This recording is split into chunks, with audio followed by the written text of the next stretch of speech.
দেখে শেখা skating. Skating শিখে রাম মন্দির কেদারনাথ জয় দশম শ্রেণীর পড়ুয়ার। পরিবারের বিপক্ষে গিয়েই প্রথম নিজের উপার্জনে স্কেটিং শু কিনে শুরু হয় স্কেটিং। এখন অনেকের কাছেই অনুপ্রেরণা সে। পরবর্তীতে নিজের একটা স্কুল করার ইচ্ছেও রয়েছে তাই।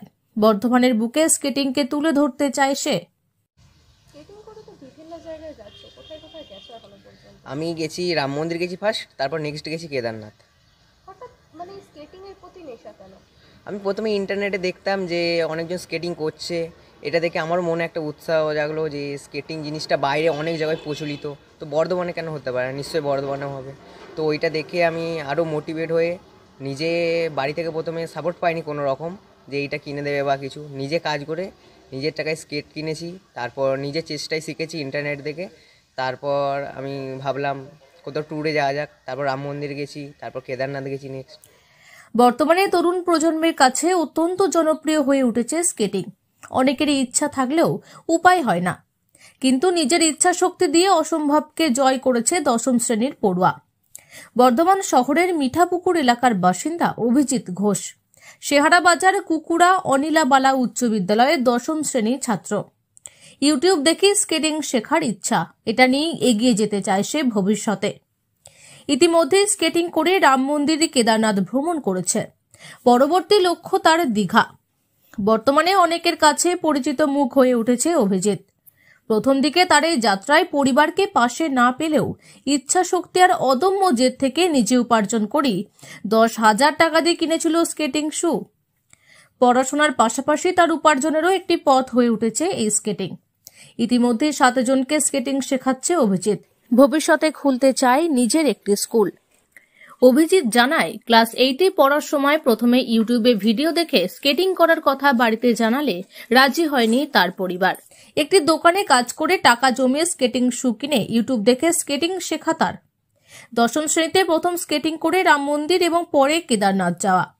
পরিবার প্রথমে পাশে না থাকলেও এখন অনেকটাই সাপোর্ট করে।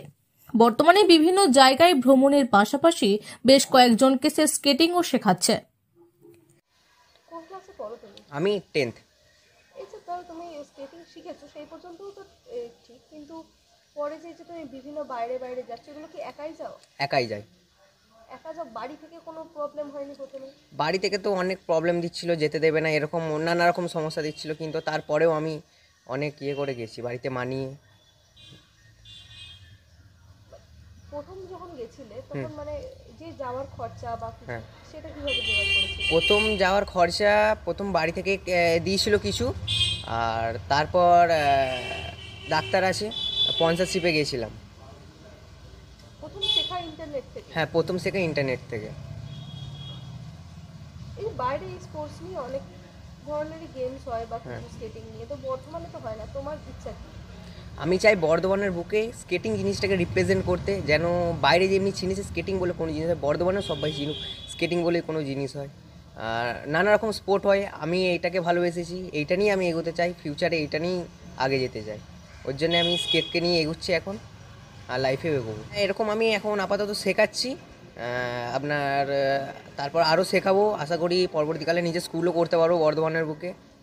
এখন হ্যাঁ, আমি এখন আমার কাছে 7 জন শেখে। হ্যাঁ, আমি নিজে ইন্টারনেট থেকে শিখে এখন তাদেরকে শেখাচ্ছি। আমি শেহারা বাজার কুকুড়া অনিলাবালা হাই স্কুলে পড়ি।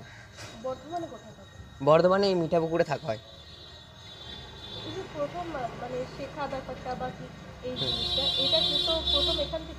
হ্যাঁ, প্রথম এখান থেকে শুরু, বর্ধমানে আসার পর থেকে এই জিনিসটা আমার শুরু। এটা আমি 8 থেকে করছি। হ্যাঁ, 8-এ প্রথম স্কেট আমি পাই। তখন 8-এ আমাকে কোনো দোকানে মেনলি প্রথমে কাজে নিচ্ছিল না, বাচ্চা বলে। তারপর অনেক বড় করার পর একটা দাদা নিয়েছিল, তারপর ওইটা থেকে আমি 3 মাস কাজ করে তারপর আমি স্কেট কিনেছিলাম। কত টাকা দিয়ে কিনেছিলে? 10,000 টাকা। নিজের রোজগারে প্রথম স্কেট। 8 থেকে শুরু। কবে মানে প্রথম বাইরে যাওয়া কবে থেকে শুরু? প্রথম বাইরে গেছিলাম এই রিসেন্ট 7-8 মাস আগে গেছিলাম। প্রথম? ওটাই প্রথম? প্রথম। তারপর আবার কেদারনাথ গেছিলাম নেক্সট। 7-8 মাস আগে কোথাও গেছিলে? রাম মন্দির? না, 7-8 মাস আগে গিয়েছিলাম রাম মন্দির, তারপর গেছিলাম নেক্সট কেদারনাথ। সবটাই একা গেছে? সবটাই একা গেছি। মানে দিনের বেলা স্কেটিং করে যাও নাকি? হ্যাঁ, দিনের বেলায় দিনে স্কেট করি আর রাত্রে স্টে করে যাই। ফেরো কিভাবে? ফিরেই আসার সময় আমাকে দুবারই ট্রেনে ফিরতে হয়েছিল, কিন্তু আমার মোটিভেট ছিল চালিয়ে আসবো, কিন্তু ওটা হয়নি। আমি নেক্সট বার সেটাই টার্গেট থাকবে? হ্যাঁ, এবার নেক্সট বার এটাই টার্গেট থাকবো। নেক্সট আমি আবার একটা ট্যুর নিচ্ছি দীঘার, যেখানে দীঘা যাব, তো ওইটার ট্যুর থাকবে, চালিয়ে যাব, স্কেট করে আসবো। নিজের উপার্জনের স্কেটিং শু কেনা থেকে শুরু করে বর্ধমানের বুকে স্কেটিংকে তুলে ধরা, নিজের একটি স্কুল খোলার স্বপ্ন দেখা অভিজিতের এই যাত্রা বর্তমানে অনেকের কাছেই হয়ে উঠেছে এক নতুন অনুপ্রেরণা। পূর্ব বর্ধমান থেকে সায়নী সরকারের রিপোর্ট, লোকাল 18 বাংলা।